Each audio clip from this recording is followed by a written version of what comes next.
my name is Kimberly Inglis. I'm a freelance writer from Trinidad and Tobago.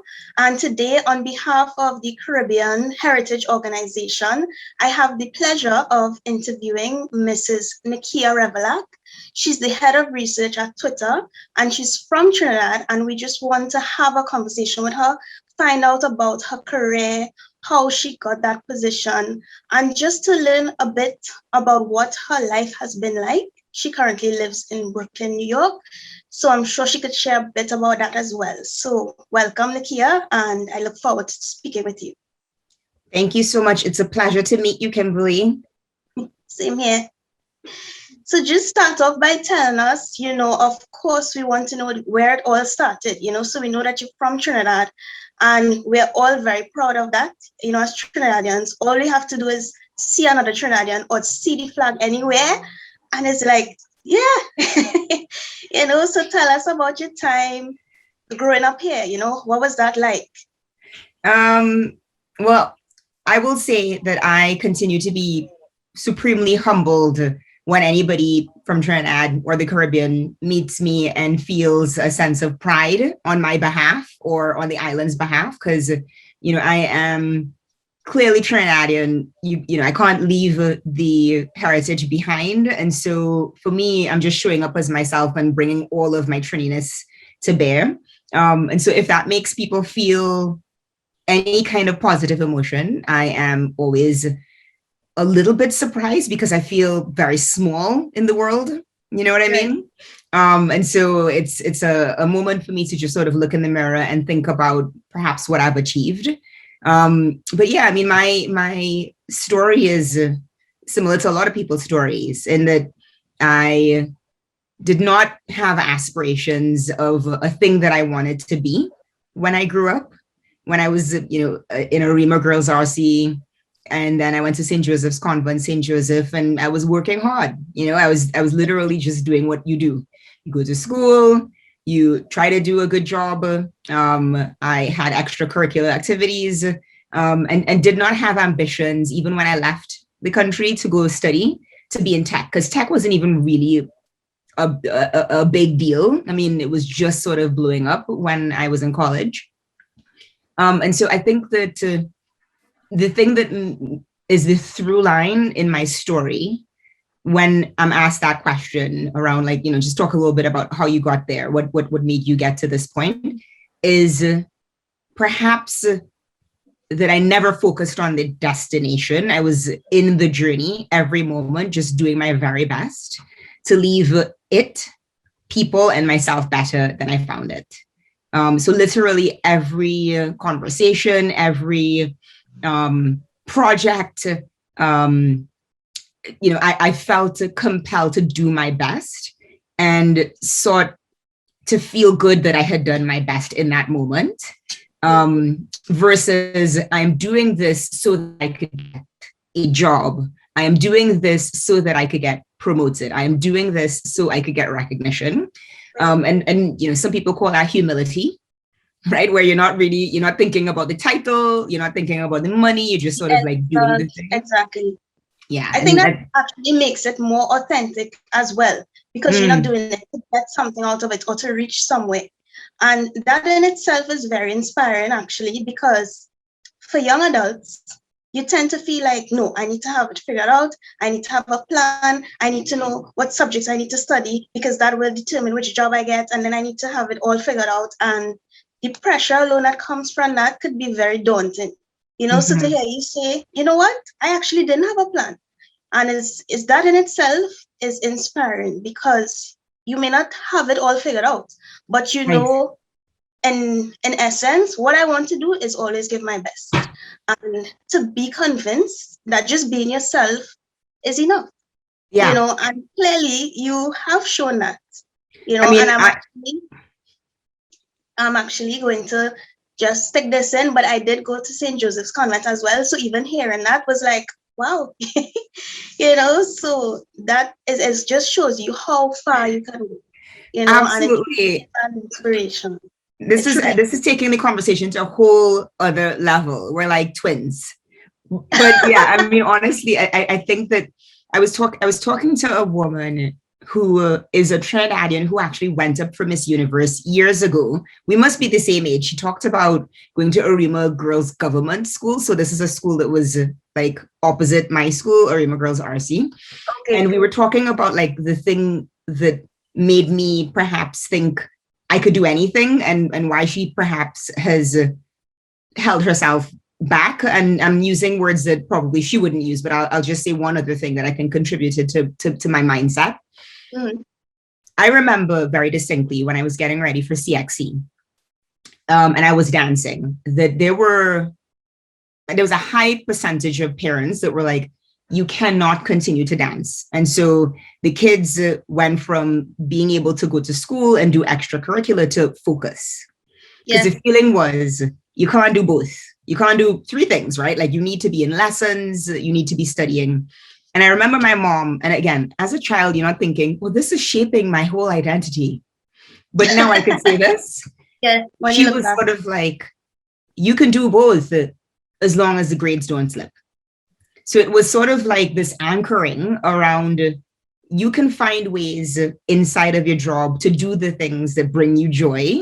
And they could be multiple, but you have to find a way to sort of like move these levers of energy so that you're not letting anything kind of drop. And so what that did for me mentally when I left home for college was to give me like an expansive view of what I could do.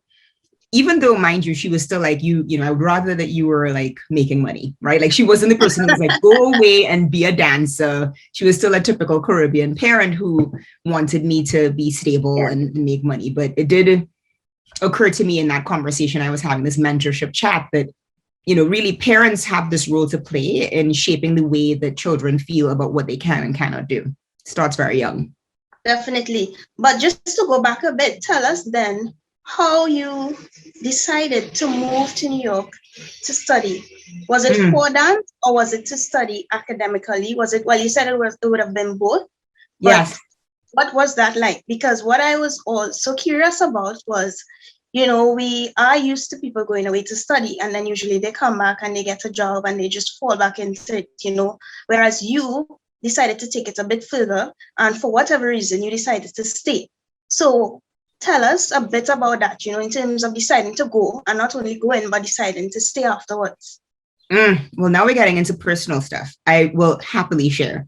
So I first went to college in Miami. And that was where I got my degree in international business. And, you know, I had a minor in Spanish, I think. Still didn't know what I wanted to do, but New York made sense for graduate school because I had family here. I had like a couple uncles and an aunt who lived here. And I happened to have graduated just as the dot-com bubble was bursting. So this is like, you know, the tech boom, and then there was a burst. And so New York made sense because personally I had the support system around me. And I did not yet have like a job, right? So because I wasn't studying medicine, and then all of a sudden you're a doctor, or I wasn't studying engineering, and then all of a sudden you're an engineer. I had a degree in international business, and it was like, well, okay, what do you do with that? No, yeah. Exactly. And so I was also looking forward to going to New York, not only for the support system, but because I was like, great, I've got my degree, and now I could start to see if I can find opportunities to dance.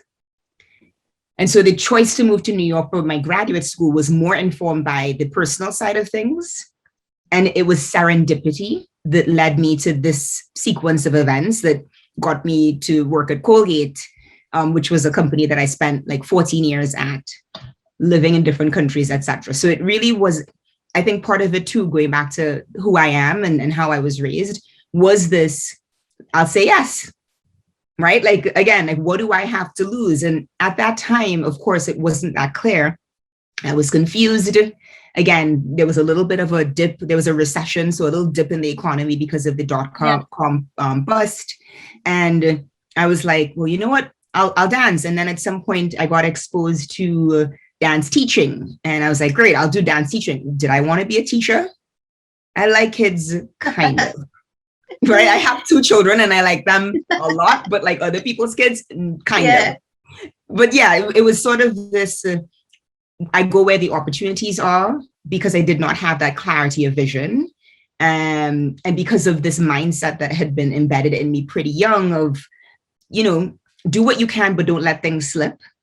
I think I was able to sort of land on my feet. So yeah, the first few years in New York was not spent with the degree. I didn't start to go to business school until a couple of years after being in New York, struggling, honestly, and I think people don't hear this enough. They hear the sexy side of the story, like you have a big job, but like I absolutely was struggling, hustling, like, that's, I think, one of the reasons why I'm so good at networking, because it was a lot of like, hi, you have no idea who I am, but I am very interested in learning a little bit about you and what you do. Can you, I'll take you out to coffee, 30 minutes. I did a lot of that while I was dancing.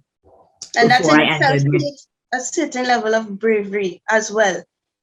Because not only are you a random person, you're a random person from the Caribbean.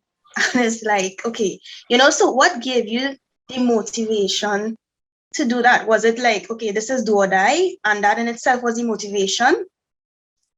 I think so. I mean, for me, everything goes back to how I was reared, right? And I did not have, like, there are, and Convent is a good example. There are people who have, there are people who have, and there are people who don't have. And I was like in the middle, right? Like single mom, who put me in dance and, did what I was in lessons and all that stuff. So on the surface, I was just fine, but it wasn't like we were a well-networked family in Trinidad. I mean, there's some families that have like a stronghold on a lot of things. And so when their children graduate, it's easy. They get a job here. It was not like that. And so I think that's sort of like, in the US, we say scrappiness. But I think the, official word is grit and resilience. Those are two words that I use a lot. And so when I was in this situation of, okay, here I am in New York, I don't have a job.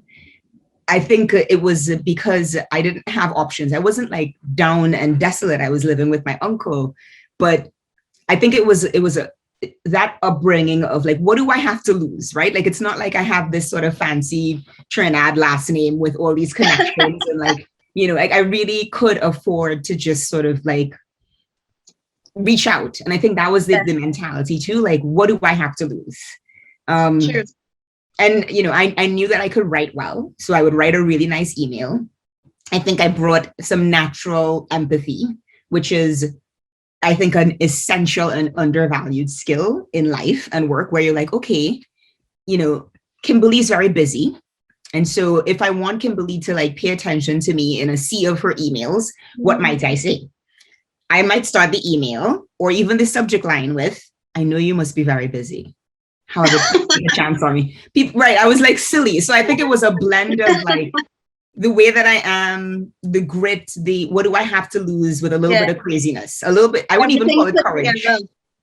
Everything put together was like the perfect combination for just what you needed to do and, got you to where you are basically, or got you through, But what advice would you give to females, especially who may be considering, I want to get into the world of technology, and you find that it's a bit difficult because you tend to think, well, as much as things are changing now, it may have always been a male-dominated field.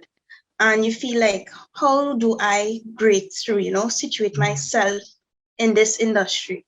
Right. Well, what you just described, if I heard you correctly, is the two dimensions to overcome. So one is a self-perception, which is a little nervousness. And the other is an assumption about the industry, that it's hard to break through and it's male dominated. And so if I was talking to, anybody in the audience, for example, who is interested, I'd say first step back and separate out the challenges that are your own, like you created them in your mind, and then those that are real. Because oftentimes the external perceptual challenges, this is a male dominated industry, it is hard to get into, supersedes or overcomes all other things and overwhelms you.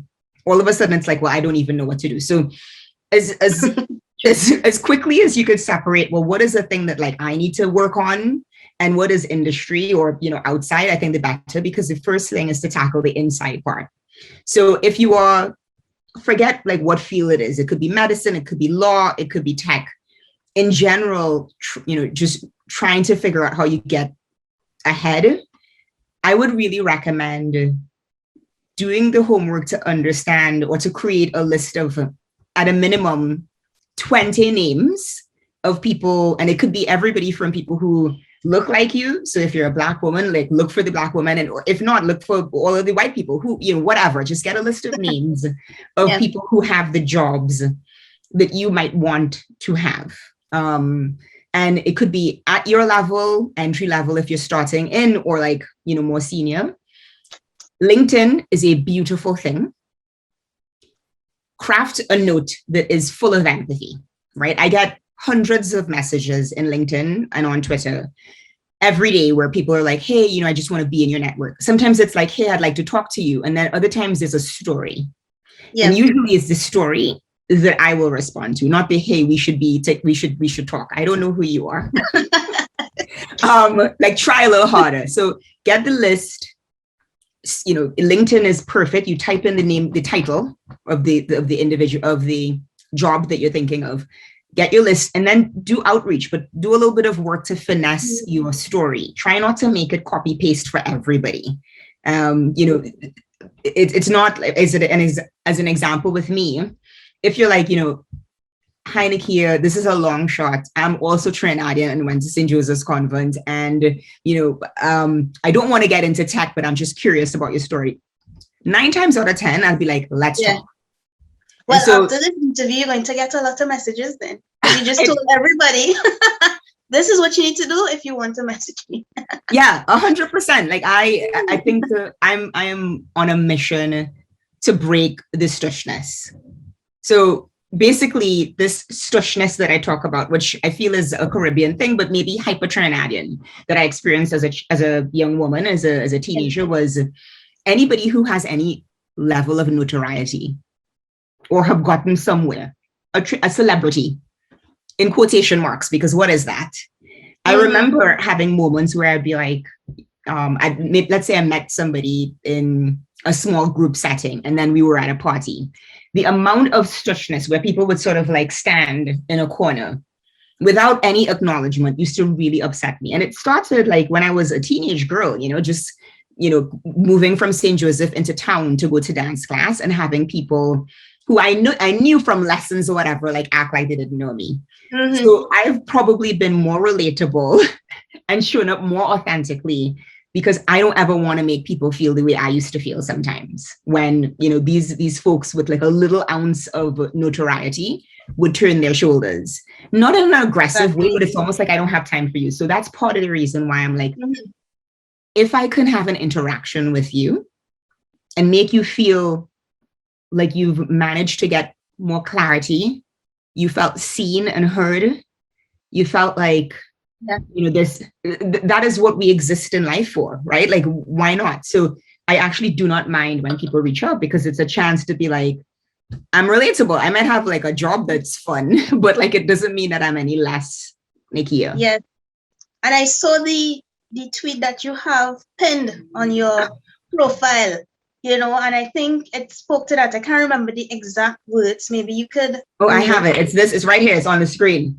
Right. And when I read it, I am like, that is true. It's an inspiration, and you don't just say it. Well, you don't appear to be a person that just says it, but you do it. And, you could see it. You could see the inspiration and the authenticity just shining through, So thank you. That means a lot. That tweet for us, because I was like, wow, Michelle Obama. I mean, I wish I like knew Michelle Obama. I mean, the story behind that tweet is a fun one, but it's interesting because it does capture so much about me in one sentence. But yeah, I think at the end of the day, if there's a message I could deliver to people, is that if you can be true to yourself, and I know it's particularly hard in some environments, because like banking, for instance, they're still very buttoned up, and the idea of you kind of being your full self is hard. But my challenge to younger people is to try and figure out what your quirks are that you show on the weekend with your friends and family, but that you shave off during the week. And start to ask yourself, is there a way that I could sort of bring a little bit more of my weekend self into my work? And it doesn't mean wearing shorts. It doesn't mean wearing, it doesn't mean like all of a sudden like not professional, but it's creating a level of connection beyond the work. Like, who are you? What are you into? What are the things that bring you joy? There's no reason why those things can't be a sign of strength in the workplace. But we need more and more people to show up and show that you can succeed while being your full 100% authentic self. So I feel like that, if anything, is one of my missions, to just be like, look, I'm still crazy. I still love carnival. Oh, definitely. And as you said, you worked at Colgate for a while, and all of the things that you mentioned definitely would have helped you while you were there in terms of how fast you were able to advance in the company, the teams that you would have led and the amount of work that you were able to accomplish, and when I was, looking at it, what I kind of wondered as well is, how do you know when you've had enough? Not in a bad sense, but I've done all that I could do here. I've given a lot, I've accomplished a lot. And is it that I keep going further? Is it that I feel like I just want to change for whatever reason? Or, so talk briefly about your time there and then how you would have transitioned into saying, okay, maybe I just want to try something different and to getting you where you are now as the head of research at Twitter, so you could just tell us briefly a bit about that. Yes. So I'll be honest, when I was at Colgate at the beginning, I did not feel like I needed a change because I was still learning. And because I have an insatiable appetite to feel like I'm learning and I'm contributing, during like the first 18 months, again, going back to who I am, I was not thinking I'm working hard and raising my hands for projects because I want to get promoted. So there were a couple of things at play. I was working hard. I was still learning. There was still feedback that was coming around what I was naturally good at and where I needed to improve. So I needed to understand like how you make a toothbrush and why it costs so much money, right? Like all of those things. And I was learning about myself in context of organizational dynamics.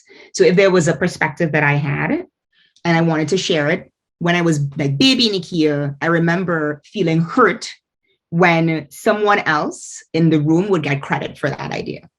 And I didn't really know how to handle it, because I wasn't sure if it was me or if there was sexism, racism, but I couldn't figure it out. So I needed to be guided along several years through my work there so that I could become more technically proficient, so that I could become more emotionally intelligent, so I could navigate the complexities of the organization. And so by the time I started to feel more comfortable, it was more about experiencing different cultures, which is why I said, yes, I will move to different countries, than it was experiencing different techniques to do my work.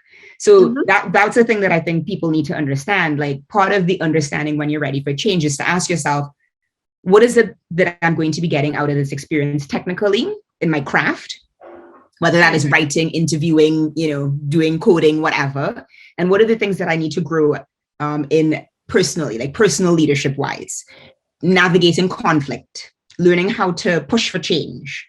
And so there was a point where I felt both technically proficient and I had like traveled the world, so to speak. And I had dealt with all manner of organizational challenge in a very, older white man organization where I had to figure out how to sort of like use myself to influence conversations. And then at some point I was like, wait, it doesn't matter what I do. I think this organization has a fixed mindset around certain issues.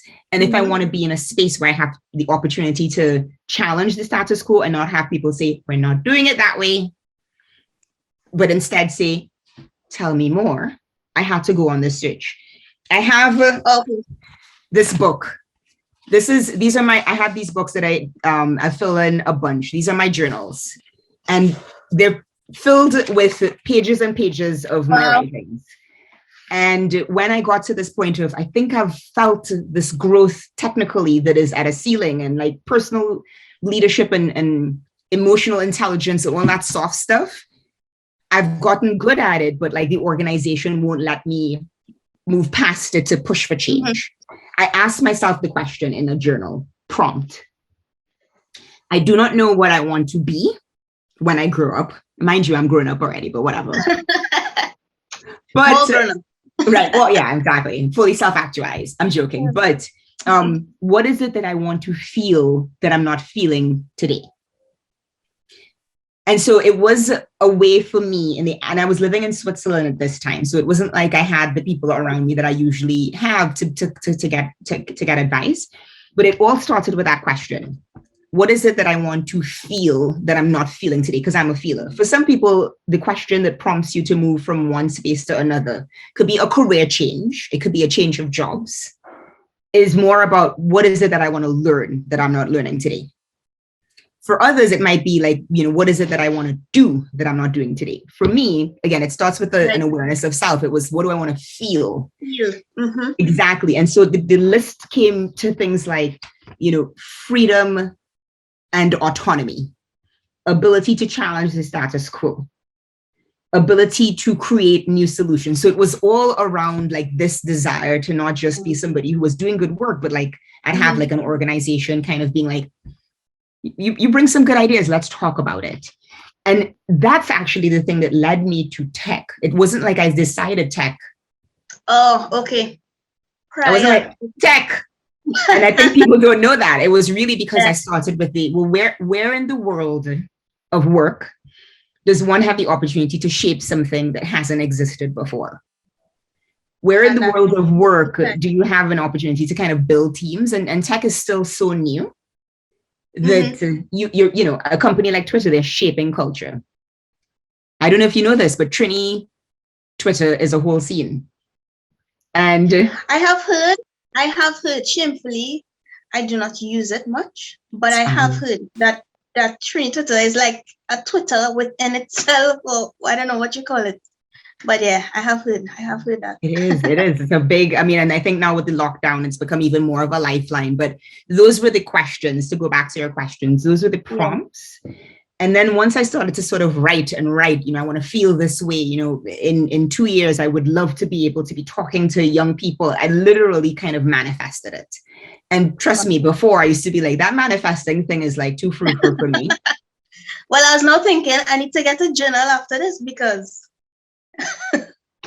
I highly recommend it. I should get one. I mean, for a writer like me, right? You'll think that I don't have a journal. You might think, how could you not? But I don't. But maybe I should look into that. Well, we'll have a separate conversation outside of this meeting, but it is not for everybody. But I do think that what it did for me in that moment was to help me feel unstuck. And it wasn't immediate, right? It wasn't as though I listed the things and then all of a sudden I had a job, but it gave me that clarity of, okay, what are the things that I value? And it has been a beacon of hope and clarity for me, even now that I've been at Twitter for, 1 year and like 7 months. When I'm feeling kind of uncomfortable, like a situation isn't right, I look back at that and I'm like, it's because that freedom is all of a sudden being clipped. So it's a great thing to do, just to be like, wait, I'm feeling kind of hurt by a thing. Why? Oh, right. It's because I value this. So, and it shows your consistency, because you could see from the beginning of the interview to now, as you said, it has always been, what is my driving force? It's not, what do I want to get? Where do I want to go? But, who do I want to be? How do I want to feel? And those are deeper questions that people are now asking themselves because it's becoming trendy or more aware of it, and before that was not something that we did. It was like, okay, how much money I want to earn? Who do I want to be in a room with? How do I want to look or appear to others? And, for me as well, that is something that I want to try to do. So, I can't say it enough, but it really is, because it is true that you are an inspiration. And I know that people, when they watch it, they will see that. But it's refreshing to hear a different perspective, because you see, head of research at Twitter and you think, oh my gosh, and then you meet the person and it's like, Wow, so refreshing. So would you say that, having that freedom, having, as you say, that ability to push barriers, of course, within reason, is it something that you enjoy most about your job? What is interesting to hear? What do you enjoy most about being at Twitter? Because we know it for the app that it is and what we could use it for. And we may not really know, the intricacies of it and how deep it goes, how expansive the job can be. But what do you enjoy most about it? Yeah, I mean, I have enjoyed building a team of my dreams. It's not that the team wasn't there when I started, but I've grown the team to like the 60 people who are in the experience research team under me. And it's been incredibly rewarding because so much of what I've come to learn about what it takes to sort of succeed, I'm putting into how I recruit. And so everything, like a big mission of mine is to make sure that people understand that the term diversity and inclusion, as organizations have defined it, is still very limited to race or ethnicity, sorry, and gender identity. But there's another one that I have sort of broken, which is like diversity of thought. So I am grateful to have had people who saw in me what I couldn't see in myself. I'm grateful to have had people who were like, Nikkia, the way that your brain works and the ideas that you might offer in a meeting, like we hadn't thought about it, but they didn't shun me. And I know that's not the case for everybody. And I also recognize that I have a way with words. And so even though I was offering like a divergent point of view, I was able to sort of bring it into the consciousness of the room in a savvy way.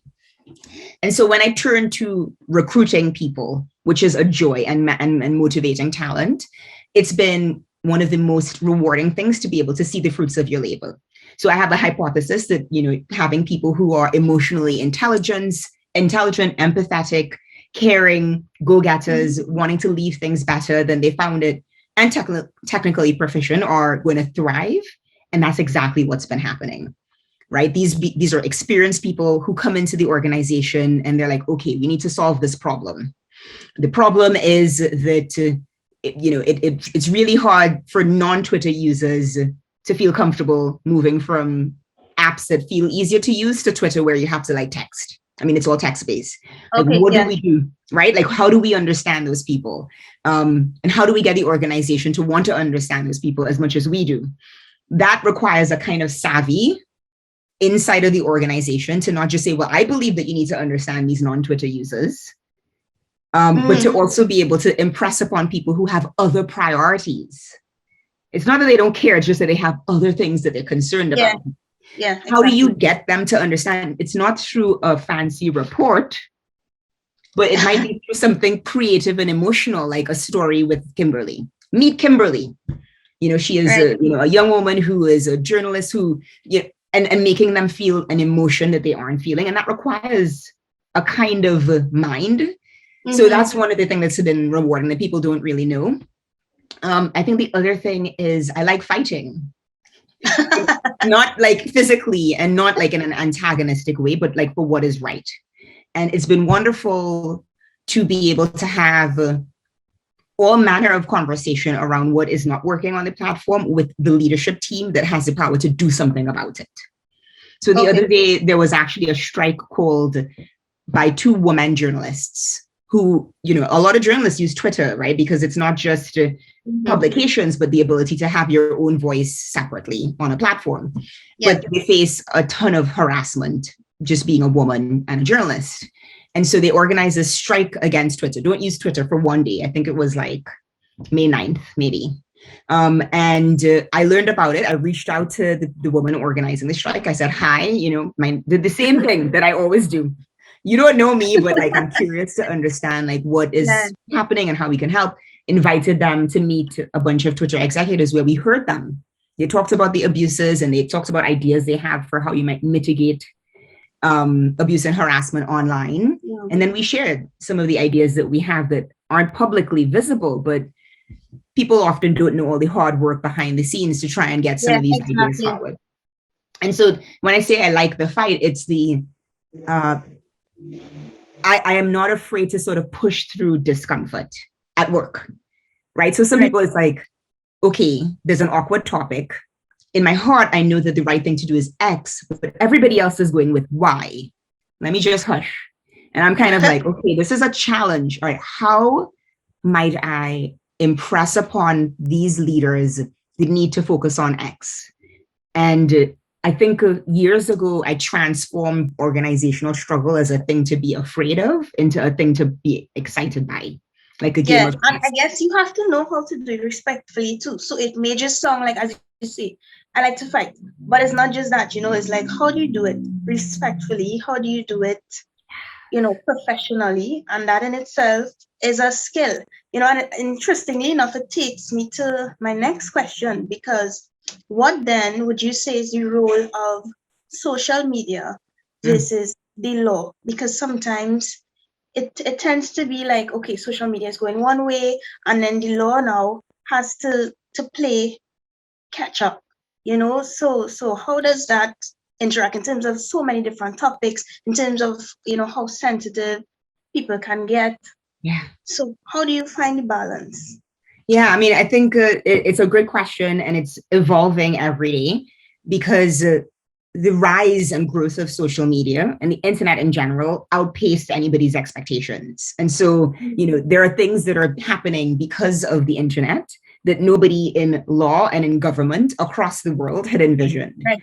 And, Exactly. and it's not that like the law or governments are like taking their cue from social media. And so what we do, and I could speak very freely about this and very quickly, is we have to uphold our mission. And so we want to have people participate in this global conversation in a healthy way.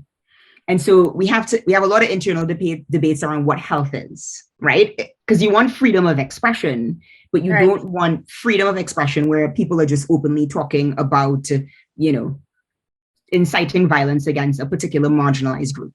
And so Exactly. it all is very much rooted in our mission and then our policies. So there's policies against hate speech. There's, policies against or for world leaders, right? Because they're on the platform communicating with the population, Exactly.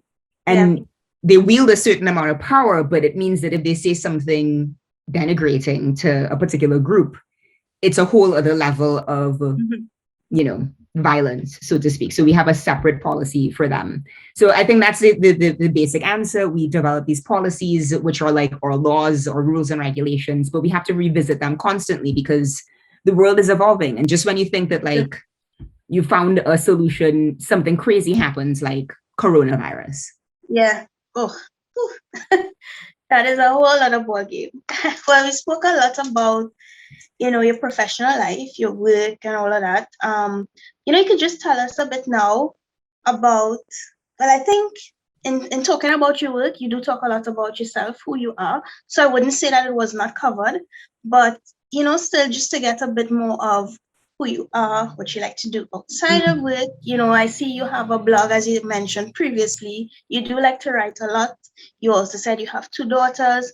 So how maybe you would have introduced your Trinidadian culture to them. That could be something interesting to hear a bit about. And just what you like to do, and just get a bit more about who you are.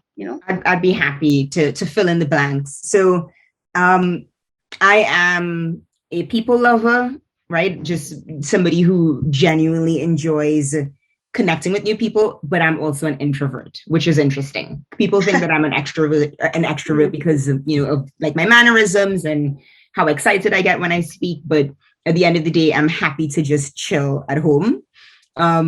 So where the people lover gets nurtured is in these one-to-one conversations, but also through travel. And so that's been a thing that has been grossly undernourished over the last 14 months, because the last time that I traveled was actually back home to Trinidad for Carnival 2020. And so that's a nice way to answer the question, like, how do I introduce my kids to the culture? I'm very much a Trinidadian in the way that I speak, in the things that I like.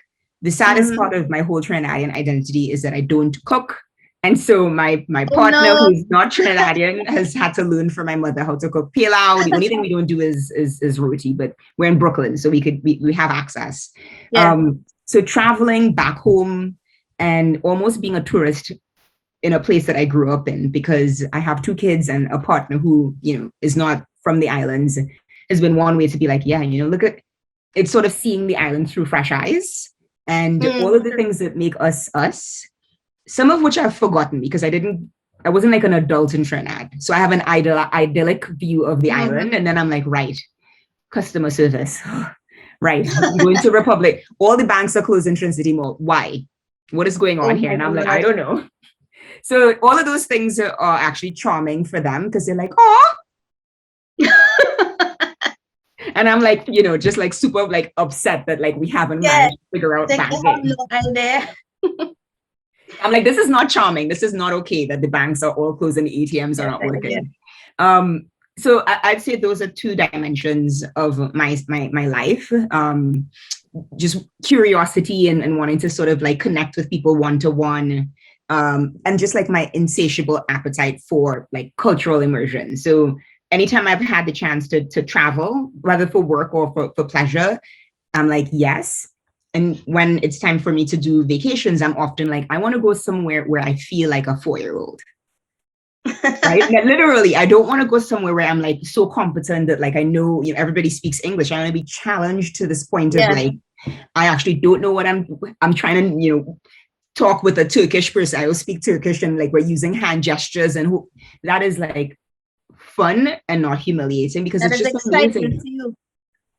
No, that will actually give me more anxiety. Like, no, this is not. You'd be like, oh my God, I don't know what you're asking me. No. Lean into the fair. Great. What's the worst that can happen? Yeah, I'll have to try that along with the journal. That's great. Okay, so just to end, because we don't have much more time, but I have a quick question.